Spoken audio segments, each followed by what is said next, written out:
ভবিষ্যৎ চিকিৎসক কোনো ওষুধ দেবে না, বরং তিনি রোগীদের মানবদেহের যত্ন এবং খাদ্যাভ্যাস এবং রোগের কারণ ও প্রতিরোধের বিষয় আগ্রহী করে তুলবেন। উপস্থিতবৃন্দ, টমাস এডিসনের এই চিন্তার সঙ্গে বর্তমান সরকারের স্বাস্থ্যসেবার নীতির একটি মিল হয়তো আপনারা খুঁজে পাবেন। চিকিৎসা সেবার ক্ষেত্রে বর্তমান সরকারের নীতি হচ্ছে prevention is better then cure. আমরা মনে করি, বর্তমান সরকার মনে করে, মানুষকে যদি শুরুতেই রোগের উৎপত্তির কারণ এবং প্রতিকার সম্পর্কে সচেতন করা যায়, তাহলে খুব সম্ভবত সহজেই অনেক রোগেরই নিরাময় করা সম্ভব। এই প্র্যাকটিসটি ইউরোপে এখন ধীরে ধীরে শুরু হয়েছে। বর্তমান সরকার নতুন করে, আপনি এর মধ্যেই শুনেছেন যে এই ব্যবস্থাটা রোগ যাতে প্রতিরোধ করা সম্ভব হয়, সেই লক্ষ্যে বর্তমান সরকার আরো 1 লক্ষ হেলথ ওয়ার্কার বা স্বাস্থ্যকর্মী নিয়োগ করতে যাচ্ছে, যারা নাগরিকদেরকে প্রাথমিক স্বাস্থ্য সেবা সম্পর্কে সচেতন এবং সতর্ক করবেন। তবে হেলথ ওয়ার্কার বা স্বাস্থ্যকর্মীদেরকে যথাযথভাবে প্রশিক্ষণ করার ক্ষেত্রে অবশ্যই চিকিৎসক বৃন্দকে নেতৃত্ব দিতে হবে। সম্মানিত উপস্থিতিবৃন্দ, সকল চিকিৎসক বৃন্দ, আপনাদের সাথে আমি আমার একটি উপলব্ধির কথা শেয়ার করতে চাই। কি সেটি হচ্ছে, শিক্ষার্থী কিংবা পেশাজীবীগণ রাজনীতিতে সংশ্লিষ্ট থাকবেন কিংবা কতটা থাকবেন, এটা নিয়ে বিভিন্ন মহলে একটি আলোচনা আছে। এর পক্ষে বিপক্ষে নানা মত রয়েছে, তবে আমার মতটি আমি আপনাদের সঙ্গে শেয়ার করতে চাই। একটি গণতান্ত্রিক রাষ্ট্রে যেহেতু রাজনৈতিক সিদ্ধান্ত প্রায় সকল কাজকেই প্রভাবিত করে, সেহেতু শিক্ষার্থী, শিক্ষক কিংবা পেশাজীবী সবাই যার যার মতাদর্শ অনুসারে রাজনৈতিকভাবে সুসংগঠিত থাকবেন বা সচেতন থাকবেন, এটা কোনো অযৌক্তিক কোনো বিষয় নয়। তবে হাততালিটা একটু পরে দিন, পরের লাইনটা বলে নেই, পরের কথাটা বলে নেই, তারপরে হাততালি দিয়ে। তবে এই তবেটাই হচ্ছে ইম্পর্টেন্ট বিষয়। তবে রাজনৈতিক সম্পৃক্ততা যেন নিজেদের পেশাগত দায়িত্ব পালনে বিঘ্ন না ঘটায় বা বিঘ্ন ঘটার কারণ না হয়, সেটি হচ্ছে মোস্ট ইম্পর্টেন্ট। এই ব্যাপারে এখানে উপস্থিত ড্যাবের সকল চিকিৎসক বৃন্দকে আমি সতর্ক থাকার জন্য আহ্বান জানাব। প্রথাগত রাজনীতির বাইরে এসে রাজনীতির গুণগত পরিবর্তন খুব সম্ভবত প্রত্যেকটি সেক্টরে সামগ্রিকভাবে সমগ্র বাংলাদেশে এখন সময়ের একটি কঠিন দাবি বা খুব স্ট্রং ডিমান্ড। এটা আমরা সকলেই সেটি অনুভব করতে পারি, বিশেষ করে 5ই আগস্টের পর থেকে। সম্মানিত সকল উপস্থিতিবৃন্দ, দেশের স্বাস্থ্য ব্যবস্থা এবং চিকিৎসা সেবাকে আরো কার্যকর এবং জনবান্ধব করার লক্ষ্যে আপনাদের পক্ষ থেকে বেশ কিছু প্রস্তাব উপস্থাপন করা হয়েছে। এছাড়াও ডক্টর সুমন আমাদেরকে খুব সুন্দরভাবে একটি প্রেজেন্টেশন দিয়েছে। যে প্রস্তাবগুলো যতটুকু আমি জেনেছি বা যতটুকু আমি জানি, এর মধ্যে হয়তো কিছু বাদ যেতে পারে। যেমন 1 নম্বর, স্বল্পতম সময়ের মধ্যে বিশেষ বিসিএস এর মাধ্যমে 5000 চিকিৎসক নিয়োগ।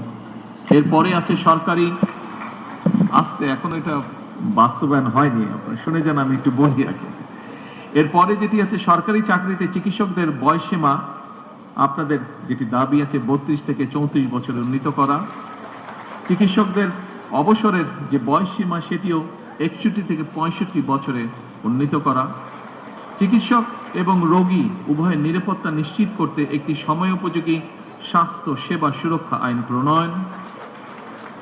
এরপরে উপজেলা এবং প্রত্যন্ত অঞ্চলে কর্মরত চিকিৎসকদের জন্য বিশেষ ভাতা প্রণোদনার ব্যবস্থা। এরপরে যেটি আমার মনে আছে, সেটি হচ্ছে বেসরকারি খাতে কর্মরত লক্ষাধিক চিকিৎসকদের জন্য একটি সুনির্দিষ্ট ও ন্যায্য বেতন কাঠামো প্রয়োজন। এবং খুব সম্ভবত আরেকটি দাবি আছে, শুধুমাত্র রাজনীতি কেন্দ্রিক না রেখে বিভাগ, জেলা, উপজেলা পর্যায়ে বিশেষিত হাসপাতাল প্রতিষ্ঠা। উপস্থিত সকল চিকিৎসক বৃন্দ, আপনাদের অবস্থান থেকে যদি আমরা চিন্তা করি, তাহলে এই দাবিগুলো হয়তোবা খুব একটি অযৌক্তিক নয়। তবে এই ব্যাপারটিও কিন্তু আমাদের সকলের একটু বিবেচনার মধ্যে থাকা উচিত। সেটি হচ্ছে, বর্তমান সরকার যখন দায়িত্বভার গ্রহণ করেছে, আমরা একটি ভঙ্গুর রাষ্ট্র পেয়েছি বলা যায়। আমরা পেয়েছি একটি দুর্বল অর্থনীতি, বিভাজিত প্রশাসন, ভঙ্গুর শিক্ষা বা ভঙ্গুর স্বাস্থ্য ব্যবস্থা। সেই অবস্থা থেকেই সরকার চেষ্টা করছে সমগ্র দেশকে সফলভাবে ঘুরে যাতে দাঁড় করাতে পারে। সকল উপস্থিতিবৃন্দ, চিকিৎসক ভাই ও বোনেরা, এমন পরিস্থিতিতেও রাষ্ট্র, রাজনীতি, শাসন, প্রশাসনে ফ্যাসিবাদের সুবিধাভোগীরা কিন্তু বসে নেই। সাম্প্রতিক সময় আপনারা নিশ্চয়ই খেয়াল করেছেন, একটি চক্র খুব সুকৌশলে জ্বালানি কিংবা বিদ্যুৎ সেক্টরকে অস্থিতিশীল করার জন্য বেশ সক্রিয় তারা বিভিন্নভাবে বিভিন্ন বিভ্রান্তিকর বক্তব্য উপস্থাপন করছে। সরকার কিন্তু একবারও অস্বীকার করেনি যে বাংলাদেশের বহু মানুষ এই মুহূর্তে বিদ্যুৎ ও গ্যাস সংক্রান্ত বিষয় অনেক কষ্ট ভোগ করছে, আমরা জানি এটি। তবে আমি মাত্র উল্লেখ করেছি, আমরা সামগ্রিকভাবে একটি ভঙ্গুর অবস্থা বা ব্যবস্থা আমরা উত্তরাধিকার সূত্রে পেয়েছি। গ্যাস বা জ্বালানি বা পেট্রোল, সামগ্রিকভাবে জ্বালানি খাতে যেই অপরিকল্পিতভাবে প্ল্যান প্রোগ্রামগুলো গ্রহণ করা হয়েছিল, অথবা বিগত দিনগুলোতে কোন নির্দিষ্ট মহলকে সুবিধা পাইয়ে দেওয়ার জন্য যে সকল নীতি গ্রহণ করা হয়েছিল, তার খেসারত সমগ্র দেশের মানুষ এবং বর্তমান সরকারকে বহন করতে হচ্ছে। সেজন্যই আমরা এর মধ্যে কাজ শুরু করেছি। আমরা কাজ করেছি যে এই যে অপরিকল্পিত প্ল্যান যেগুলো ছিল, যা আমাদের জ্বালানি খাতকে একটি বিপদের মুখে ফেলে দিয়েছে, কিভাবে সেটিকে সঠিক করে নিয়ে আসতে পারি, আমরা কিভাবে এমন একটি পরিকল্পনা আমরা উপস্থাপন করতে পারি যা বাস্তবায়নের মাধ্যমে এই পেট্রোল বলুন, গ্যাস বলুন বা সামগ্রিকভাবে জ্বালানি খাত বলুন, এর থেকে দেশ এবং দেশের মানুষকে ধীরে ধীরে আমরা সংকট থেকে ধীরে ধীরে আমরা বের করে নিয়ে আসতে পারি। সম্মানিত উপস্থিতিবৃন্দ, সরকার শিক্ষা, স্বাস্থ্য, জ্বালানি সহ প্রতিটি সেক্টরকে স্বয়ংসম্পূর্ণ এবং স্বনির্ভর করতে বাস্তবমুখী পরিকল্পনা গ্রহণ এবং তা বাস্তবায়নের কাজ এরই ভিতরে শুরু করেছে। বাংলাদেশের স্বাস্থ্য এবং চিকিৎসা ব্যবস্থাকে আধুনিক করতে এবং স্বয়ংসম্পূর্ণ করতে সরকার ইতিমধ্যেই প্রথমবারের মতন স্বাস্থ্য খাতে দ্বিতীয় সর্বোচ্চ বাজেটকেও বরাদ্দ করেছে। তবে অবশ্যই এখানে শুধু সরকার না, সরকারের পাশাপাশি সরকারের সাথে সমগ্র বাংলাদেশে আপনারা যা চিকিৎসক আছেন, সেটি উপজেলা পর্যায়ে হোক, জেলা পর্যায়ে হোক, ঢাকা বা বিভাগ যে কোনো পর্যায়ে হোক না কেন, সকল চিকিৎসককে, সরকারি বেসরকারি সকল চিকিৎসক বৃন্দ আপনাদেরকেও এগিয়ে আসতে হবে। আপনাদের সহযোগিতা, সমর্থন, সাহায্য ছাড়া অবশ্যই সরকারের পক্ষে এগুলোকে বাস্তবায়ন করা সম্ভব হবে না। আমাদের সকলের মিলিত প্রচেষ্টার মাধ্যমে যে জিডিপির যে 5% আমরা নিয়ে যেতে চাচ্ছি স্বাস্থ্য খাতে, এটিকে যদি সঠিকভাবে প্রয়োগ করতে হয়, এর মাধ্যমে যদি দেশ এবং মানুষকে বেনিফিট দিতে হয়, তাহলে অবশ্যই আমাদের সকলকে একসাথে কাজ করতে হবে। যত দ্রুত সম্ভব হেলথ কার্ড চালু করার কাজ আমরা চেষ্টা করছি বাস্তবায়ন করতে। এর বাইরে প্রতিটি উপজেলা স্বাস্থ্য কমপ্লেক্সকে 101 শয্যা বিশিষ্ট হাসপাতালে উন্নীত করার সিদ্ধান্ত এরই ভিতরে নেওয়া আছে, যা আপনারা সকলেই অবগত আছেন।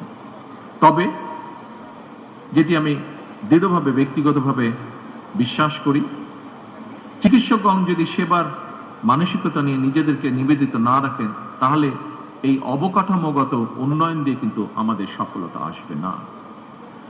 উপস্থিত চিকিৎসকবৃন্দ, সম্মানিত অতিথিবৃন্দ, সকল উপস্থিতিবৃন্দ, আমি জানি দায়িত্ব পালন করতে গিয়ে আপনাদেরকে নানা সীমাবদ্ধতার মুখোমুখি হতে হয়। তারপরেও কিছু কিছু ক্ষেত্রে অনিচ্ছাকৃত অবহেলা বা দায়িত্ব পালনে শৈথিল্য একদিকে সরকারের সামগ্রিক কার্যক্রমকে প্রশ্নবিদ্ধ করে, অপরদিকে চিকিৎসক কিংবা চিকিৎসা ব্যবস্থা সম্পর্কেও জনমনে অনাস্থা তৈরি করে। এক্ষেত্রে দেশের মানুষ চিকিৎসকদের কাছ থেকে আরো দায়িত্বশীল এবং মানবিক ভূমিকা প্রত্যাশা করে। আসুন প্রিয় চিকিৎসক বৃন্দ, সম্মানিত সকল উপস্থিতিবৃন্দ, আসুন আমরা সকলে মিলে এমন একটি চিকিৎসা বান্ধব বাংলাদেশ গড়ে তুলি, যেখানে দেশের প্রতিটি মানুষ মানসম্মত স্বাস্থ্য সেবা পাবে এবং উন্নত চিকিৎসার জন্য বিদেশমুখী হবে না আর, ইনশাআল্লাহ। এই প্রত্যাশা করে এবং ড্যাবের সাফল্য কামনা করে আমার বক্তব্য শেষ করছি। আল্লাহ হাফেজ। বাংলাদেশ জিন্দাবাদ।